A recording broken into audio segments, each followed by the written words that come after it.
All right, well, hey, it's me, Jesse. And right at the top, I wanted to let you know about a show I'm going to be on at Quesada's Comedy Club. If you're in the Albuquerque metropolitan area, Quesada's is a comedy club, relatively new.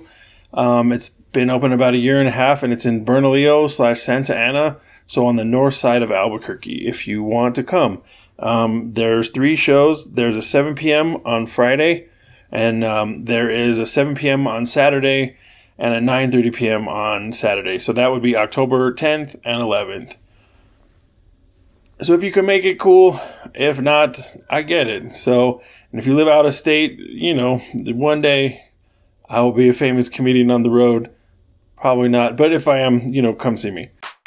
Hello, you're listening to Lists and Other Things That No One Asked For with Jesse Barbin, a mini podcast where stuff usually takes the form of a list about pop culture, music, growing up. So I hope you like it.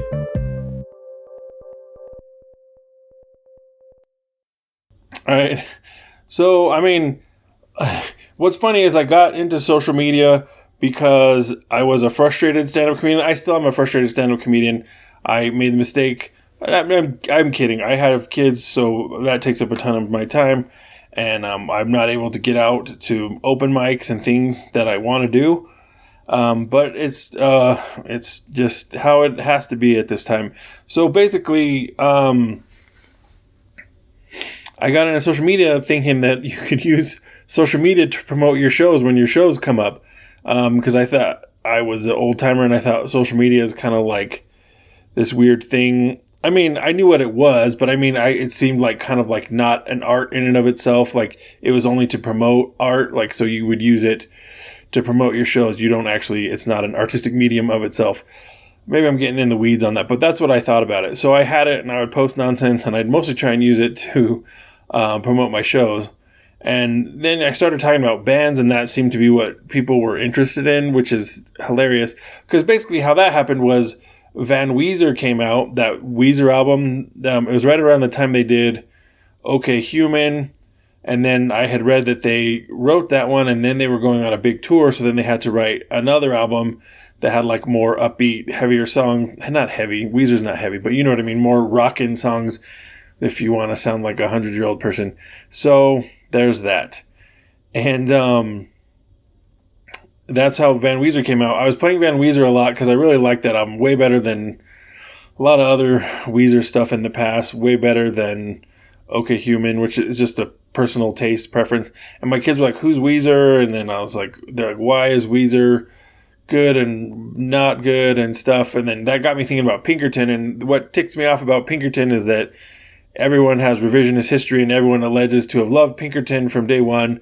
And we know historically that wasn't true because a lot of people didn't like it. That's why it broke Rivers Cuomo's brain. And that's why all the Weezer output since then has been very scattershot. So that's how I started talking about bands. And it was a lot of confirmation of like, no, I've always liked Pinkerton. It's like, maybe, but people who are around, and the young people, sure, yeah, all you've ever known is critical adoration of Pinkerton.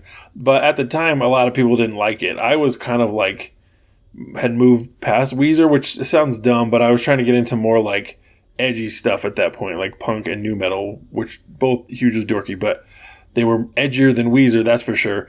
And so I didn't have an opinion on Pinkerton, but I know that reading reviews and talking to people didn't like Pinkerton. So to hear the popular narrative around Pinkerton is like it's genius, and I always knew is baloney. And I was there to crush that narrative, and people fought me in the comments about it a lot, which was funny because I hadn't really fought people in the comments about things. Loudwire was in my comments talking trash. Like, you weren't there, which I'm flattered. They thought I was too young to remember when Pinkerton came out. I was pretty young when Pinkerton came out, but I was plugged in enough to know that, hey, people don't like it, and people are saying Weezer fell off and stuff. So, anyway, talked about that. It's kind of wild. And then when people started making requests, like, hey, talk about Ghost, I was like, oh, this is insane. So anyway, I learned that social media can be its own artistic medium. And then, but when it comes time to promote your show, social media will not promote your show. Like, the algorithm will put that straight to the bottom of the pile. they only want you for the one niche thing that you like, or that people seem to thumbs up you most for. And for me, that was talking about bands. So I do some of that. And then when the election happened, I kind of burned out. And anyway, it's a weird time. But I've been getting my mojo back, and, posting more things and having these shows lately and going to more open mics. So the max I'll ever do is like one show and one open mic a month. That's kind of what I agreed to with my significant other. That way I'm not away from the family too much. And it's good. And I like that schedule, and it keeps my life in balance, but it does makes me a slow writer as far as developing new stand-up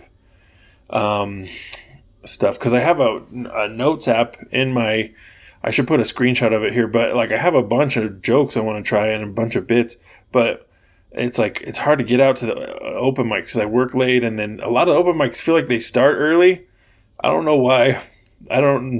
They don't. Well, there's one here in town that starts at 5. I live in Albuquerque, and I'm like, who can go to a 5 o'clock open mic? So I'm doing my best is what I'm saying, but I am a slow writer, but I am enjoying these shows, and it's really good. I think as a kid, I started off really liking, like the Hardy Boys and Ramona and Judy Blume. And I'm trying to think of what else I like. I liked Redwall by Brian Jacques, I think his name was, and fantasy and science fiction. I like Isaac Asimov. So I think for a time I wanted to be an author. And then my parents had a lot of Bill Cosby records for whatever that's worth. It was a different time. I love those things. They didn't let me mess with the record player too much because they didn't want me to scratch their vinyl. But they would let me record it onto a tape. So I had lots of tapes of Bill Cosby albums. And I think so. Then I shifted from wanting to be a writer to wanting to be a comedian. And then I hit puberty-ish. And then high school for sure. I wanted to be in a band. That was like all I wanted. So from high school to my late 20s, it was just bands, music bands. That was like, I was like very out of balance in my life. That was all I cared about.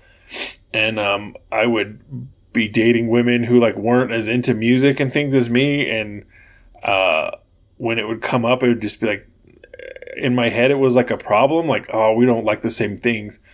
When in reality, that's kind of like a bit silly. But anyway, so there's that. And then I got married and the band thing started to taper off, and I had always liked doing comedy, and I had dabbled a little bit in it in college.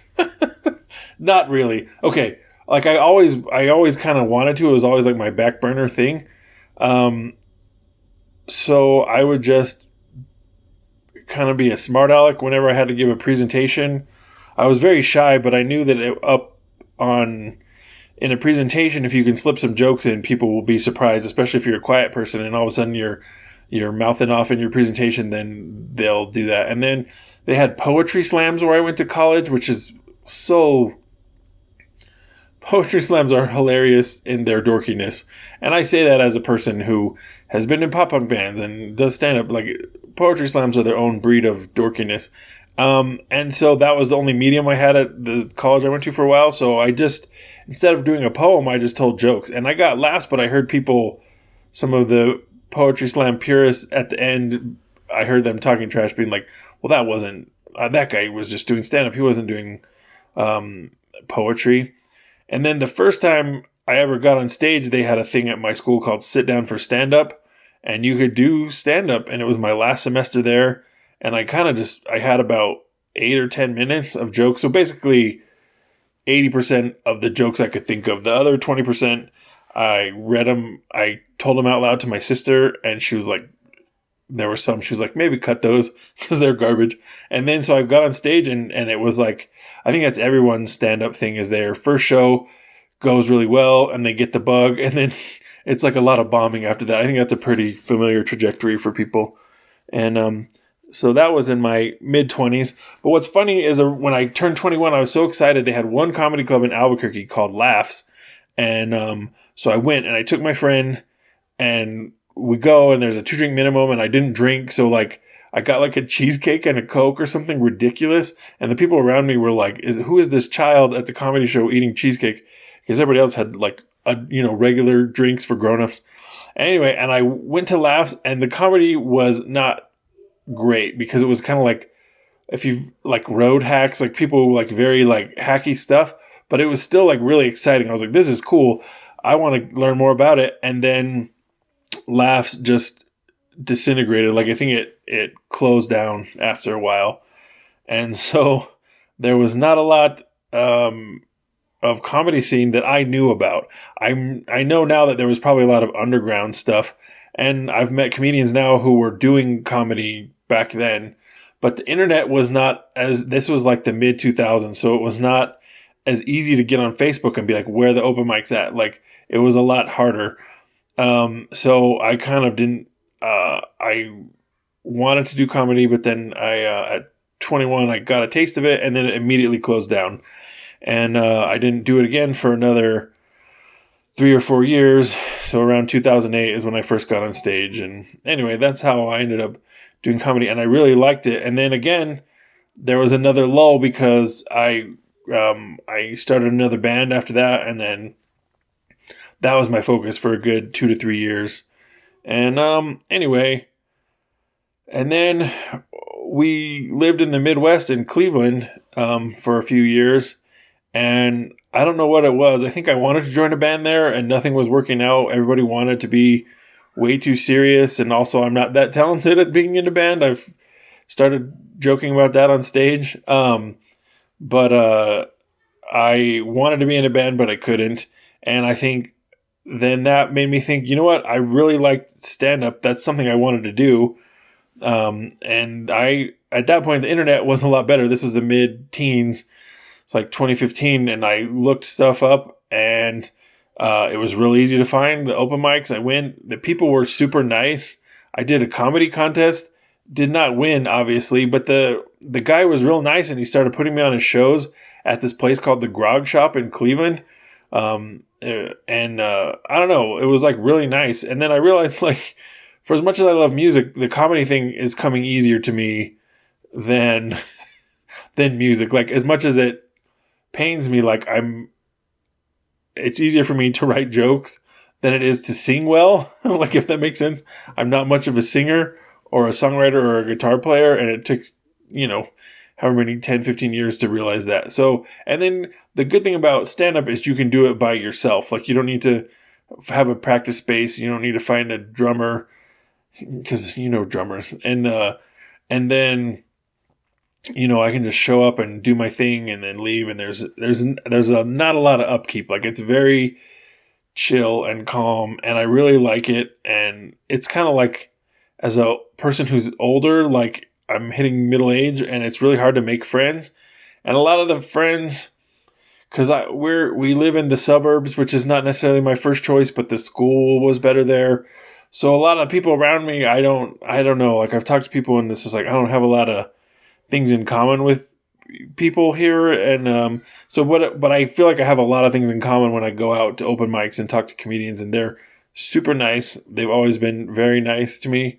I remember when I first got to Albuquerque after leaving the Midwest for a time, there was a guy named Maverick McWilliams and Royal Wood. I think they were running a mic, or at least they were at a mic at the same time, and they both talked to me and oriented me to Albuquerque. And then, later I went to Indianapolis, and they were super nice to me there. There's a guy named Cam there who put me on some of his shows. John Moore, you'll see me repost his stuff. Gwen Sunkel is like really good, and she was putting out specials, and she put on, or was a big part of the Middle Ground Comedy Fest, which I got to volunteer at. And but she was always like crazy nice, like, even though she was like way far ahead of me in the game, but she was always nice, and I appreciated that. So, I mean, I've really had some nice, not super deep friendships, but really nice people who I've talked to. And so I think open mics and comedy are really fun if that's something you like to do. I've always toyed with the idea of doing improv. I don't think I like improv. I wouldn't want to perform improv because it's mortifying, super embarrassing. But I would. It seems like fun to take a class, and just kind of goof off. And I'm kidding about improv. Improv is fine. I don't think there's one or the other that's better. I just think I'm not as well suited to improv. I'm too self-hating and in my own head. Like, I think I would just stand up there awkwardly, but I think that would be a fun thing to do. I wrote for my college newspaper, and I tried out for the college's improv team, and partially because I wanted to secretly, and they didn't have the stand-up thing yet. So I was like, I feel like I can make people laugh, but I don't know what the right medium is. And so I did it, and I made it to the final round, and then got eliminated, which is fine. It was fine. The final show is me and one other guy, and they only had one spot, so we were battling each other basically. And they said, don't, roast each other, just, do the scenes and yes and all the improv stuff. And then the guy just roasted me the whole time, which is fine. He made fun of my shoes and my hair, which is all valid criticisms. And then he got the spot, and I'm like, that's fine. And this dude is funny, but why did you why say these rules when we're not going to keep them? So anyway, yeah, but I like stand-up the best. It fits. And that's my stand-up story. And so I left Indianapolis, which is bittersweet because, like I said, there was a lot of cool people there. But I'm back in Albuquerque, which is my hometown, and a lot of cool people here too. So, and I'm getting to put on the show, so things are going okay. Not in the world, of course. The world is on fire, like per the usual. But anyway, what are you gonna do? We're all just doing our best. But anyway, I hope everyone's having a good week. That's enough talking from me. If you're listening, you're really nice to me. I appreciate it. I hope everyone has a good week. Bye.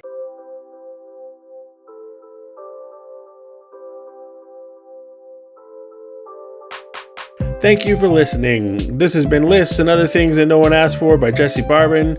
If you want to hang out with me, I'm at Jesse Barbin on all the things. Hope you have a good week.